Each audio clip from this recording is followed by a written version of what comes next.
Hi అందరికీ, అందరూ ఎలా ఉన్నారండి? బాగున్నారా? Welcome back to Manoram diaries. ఈ వీడియో వచ్చేసి న్యూ ఇయర్ స్పెషల్. మేము శ్రీశైలంకి వెళ్ళడం జరిగింది. ఆ విశేషాలన్నీ ఈ వీడియోలో తెలుసుకుందాము. నా ఛానల్ని ఇంకా సబ్స్క్రైబ్ చేసుకునే వాళ్ళు సబ్స్క్రైబ్ చేసుకోండి. మనోరామ్ డైరీస్. మేము హైదరాబాద్ నుండి శ్రీశైలంకి ఎర్లీ మార్నింగ్ 6:30 కల్లా స్టార్ట్ అయ్యాము. హైదరాబాద్ నుంచి శ్రీశైలం వచ్చేసి 230 కిలోమీటర్స్ అలా ఉంటుంది. మనకు టైం వచ్చేసి 6 to 7 అవర్స్ అలా పడుతుంది. మాకు ఇంకెక్కువే పట్టింది. మేము ఆఫ్టర్నూన్ కల్లా చేరుకున్నాము. ఎందుకంటే మేము మధ్యలో దిండి రిజర్వాయర్, శ్రీశైలం డ్యామ్ ఇవన్నీ చూసుకొని వెళ్ళేసరికి ఆ టైం అయింది మాకు. ఈ ముందు కనిపించేది దిండి రిజర్వాయర్. దిండి రిజర్వాయర్ వచ్చేసి మనకి హైదరాబాద్ నుంచి 85 to 90 కిలోమీటర్స్ ఉంటుంది. టైం వచ్చేసి మనకి 2.5 3 అవర్స్ అలా పడుతుంది హైదరాబాద్ నుండి దిండి రిజర్వాయర్కి. దిండి రిజర్వాయర్ తెలంగాణ రాష్ట్రం నాగర్ కర్నూలు జిల్లాలో అమ్రాబాద్ టైగర్ రిజర్వ్ సమీపంలో ఉంది. ఇది దిండి నదిపైన నిర్మించబడిన ఒక ముఖ్యమైన జలాశయం. దిండి రిజర్వాయర్ చూసుకున్న తర్వాత మేము మళ్ళీ శ్రీశైలంకి స్టార్ట్ అయ్యాము. దిండి రిజర్వాయర్ నుంచి మనకి శ్రీశైలం 140-150 కిలోమీటర్స్ అలా ఉంటుంది. శ్రీశైలంకి స్టార్ట్ అయిన తర్వాత కల్వకుర్తి దాటిన తర్వాత మన్నూరు చెక్పోస్ట్ దగ్గర నుంచి మనకు Amrabad tiger reserve forest area start అవుతుంది.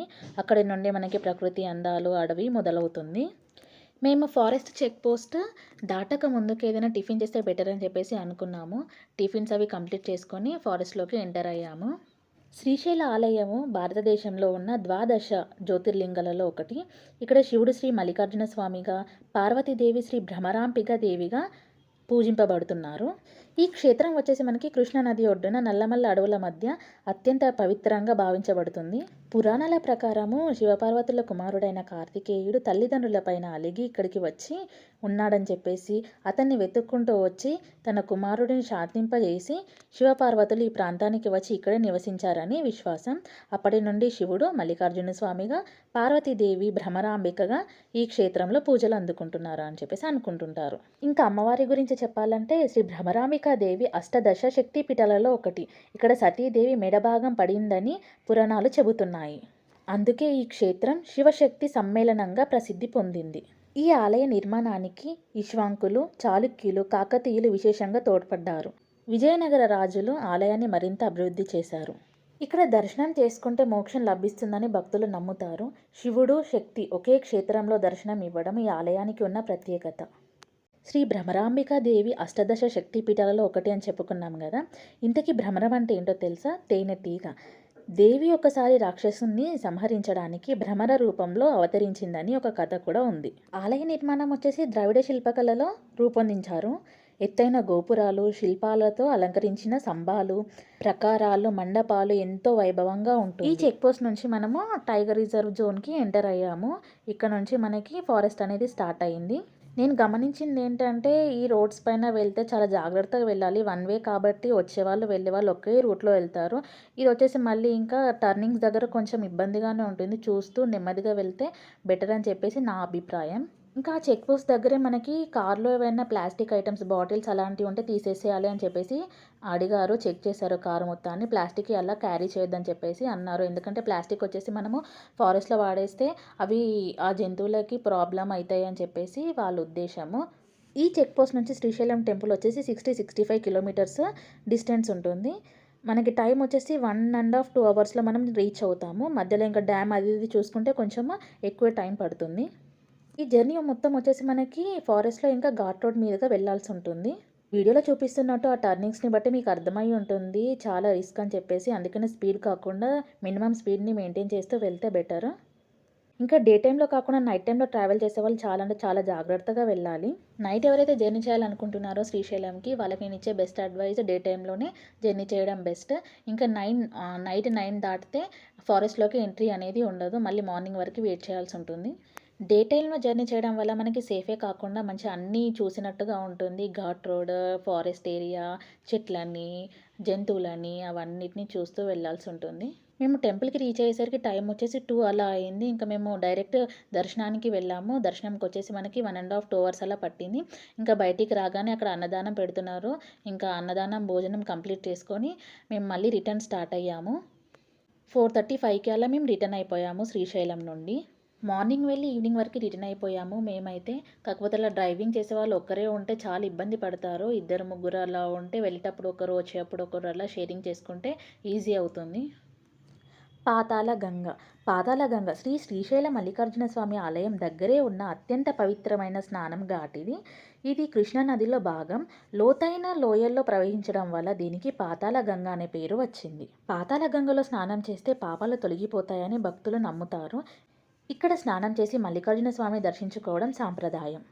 నీటి ప్రవాహం ఎక్కువగా ఉండవచ్చు, లోతుగా ఉంటుంది, జాగ్రత్త అవసరము. వర్షాకాలంలో స్నానానికి కొన్నిసార్లు నిషేధం వహిస్తారు. చిన్నపిల్లలు, వృద్ధులు ప్రత్యేక జాగ్రత్తలు తీసుకోవాల్సి ఉంటుంది. నదీ ప్రవాహం ఎక్కువగా ఉన్నప్పుడు స్నానం చేయకపోవడమే మంచిది. అధికారుల సూచనలను తప్పనిసరిగా పాటించాలి. శ్రీశైలం డ్యామ్. శ్రీశైలం డ్యామ్ వచ్చేసి కృష్ణానదిపై నిర్మించబడింది. భారతదేశంలో ప్రముఖ hydro electric and irrigation project ఇది. ఈ డ్యామ్ వచ్చేసి ఆంధ్రప్రదేశ్, తెలంగాణ రాష్ట్రాల సరిహద్దుల్లో నల్లమల్ల కొండల మధ్య అద్భుతంగా ఉంటుంది. ఈ శ్రీశైలం డ్యామ్ వచ్చేసి కృష్ణానది, ఆంధ్రప్రదేశ్ జిల్లా వచ్చేసి నంద్యాల, శ్రీశైల ఆలయానికి సుమారు 12-15 కిలోమీటర్ల దూరంలో ఉంటుంది.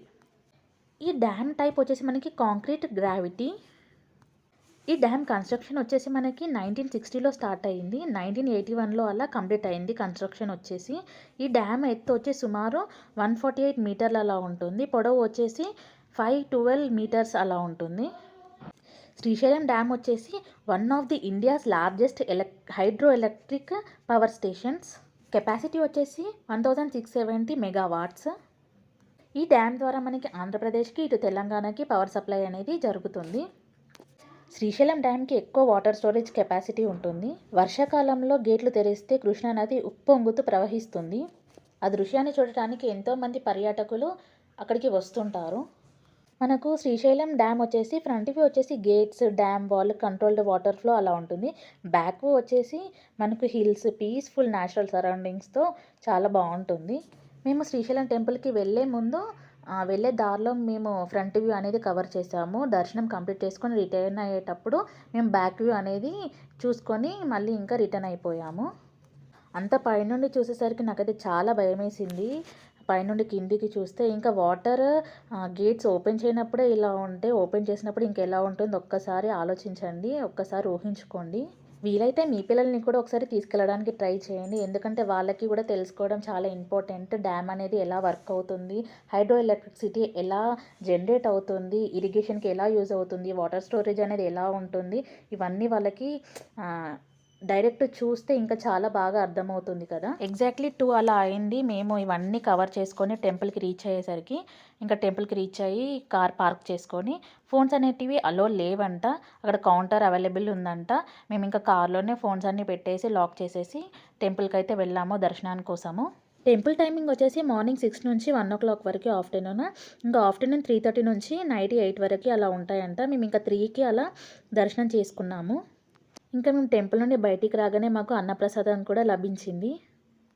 ఇంకా దర్శనం కంప్లీట్ అయ్యేసరికి మాకు 4:35 అలా అయింది. ఇన్ రిటర్న్లో మేము శ్రీశైలం బ్యాక్ వ్యూ పాయింట్ ఇలా చూసి ఇంకా రిటర్న్ అయిపోయాము హైదరాబాద్కి. మేము హైదరాబాద్ రీచ్ అయ్యేసరికి దాదాపు 11:30, 12 అలా అయింది. మెల్లిగా వచ్చాము, నైట్ టైం కదా, చాలా జాగ్రత్తగా రావాల్సి ఉంటుంది కదా. ఈ వీడియో మీకు ఎలా అనిపించిందో కమెంట్ సెక్షన్లో కమెంట్ చేయండి. ఈ వీడియో మీకు నచ్చిందని అనుకుంటున్నాను. ఇంకా నా ఛానల్ని సబ్స్క్రైబ్ చేసుకొని వాళ్ళు సబ్స్క్రైబ్ చేసుకోండి, Manorama diaries. Thanks for watching అని లైక్ చేయండి, కమెంట్ చేయండి. Thank you so much.